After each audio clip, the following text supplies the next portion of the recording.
চলো আজকে তোমাদের একটা ঝটপট করে সাম্বারের রেসিপি দেখিয়ে দিই। এটা তোমরা ইডলি, ডোসা, উত্তাপাম সবার সঙ্গেই খেতে পারবে। তো প্রথমে একটা কড়াই নিয়ে তাতে তেল গরম করে শুকনো লঙ্কা আর সর্ষে ফোড়ন দিয়ে দেবে। এরপরে আমি একে একে সব দেব। আগে থেকে কুচিয়ে রেখেছিলাম রসুন, সেটাও এবার দিয়ে দেব, আর কিছুটা কুচানো পেঁয়াজ দিয়ে দেব। এবার এই দুটো দিয়েও ভাজতে হবে, কিছুক্ষণ ভেজে নিতে হবে।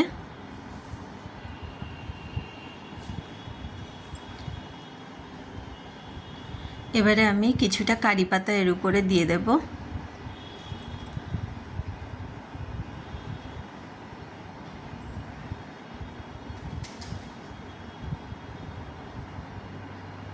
কারি পাতাটা দিয়েও কিছুক্ষণ ভাজতে হবে। এবার আমি আমার পছন্দ মতো দু রকমের সবজি দেব। ভেন্ডি আর বেগুন এখানে দিয়েছি, দেখো। তোমরা তোমাদের পছন্দ মতো সবজি দিতে পারো। এর মধ্যে তোমরা সজনে ডাঁটাও অ্যাড করতে পারো, গাজরও অ্যাড করতে পারো, কিন্তু আমার কাছে ওগুলো ছিল না বলে আমি দিইনি। আর ভেন্ডি আর বেগুনটা আগে থেকে ভেজে রাখারও দরকার নেই, কেন কি এটা এই দুটোই একটু নরম সবজি হয়, তো তাই আগে থেকে ভেজে রাখার দরকার হয় না। দেখো, এর উপরে আমি একটুখানি নুনও দিয়ে দিলাম স্বাদ মতো। এটা দিলে কি হবে, আর একটু সবজিটা আর একটুখানি নরম হয়ে আসবে।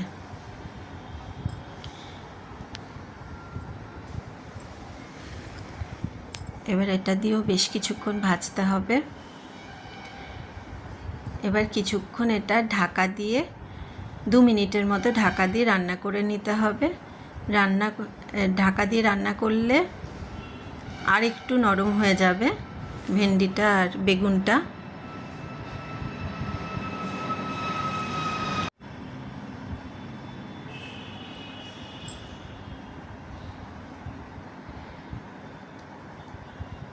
এরপরে আমি ডালটা এর মধ্যে ঢেলে দেব।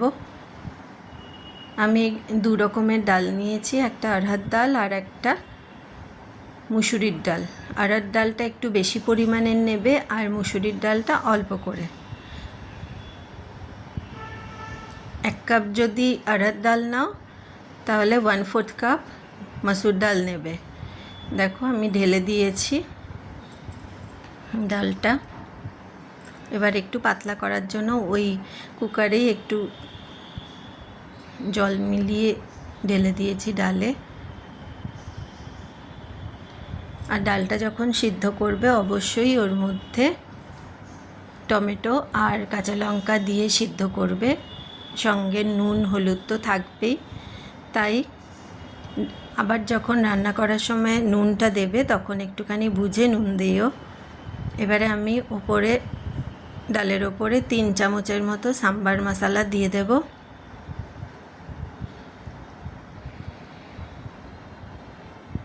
এবার কিছুটা তেঁতুল গোলা জলও দেব, দিয়ে আবারও ভালো করে একটুখানি নেড়ে দিতে হবে।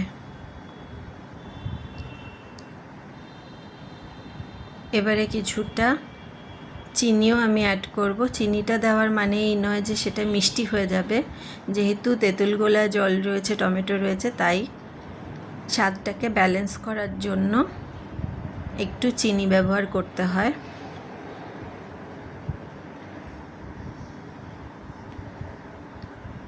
এবারে ডালটা ফোটা অবধি অপেক্ষা করব। দেখো, আমার ডালটা ফুটতে শুরু করে দিয়েছে।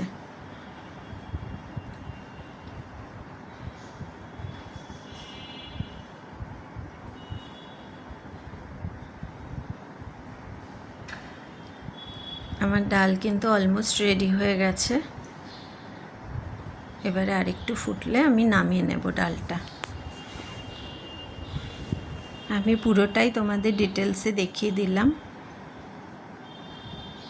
এরকমভাবে সাম্বার বানিয়ে খাবে। ডোসা, ইডলি, উত্তাপাম সবার সঙ্গেই এই ডালটা যায়। খুবই ভালো লাগে সাম্বারটা খেতে। আর টকটা অবশ্যই তোমরা তোমাদের স্বাদ অনুযায়ী দিও। আমার সাম্বার বানানো রেডি হয়ে গেছে। এবার আমি একটা পাত্রে ওটা নামিয়ে নেব। তোমাদের যদি এই রেসিপিটা ভালো লেগে থাকে অবশ্যই একটা লাইক, কমেন্ট এবং সাবস্ক্রাইব করে দিও।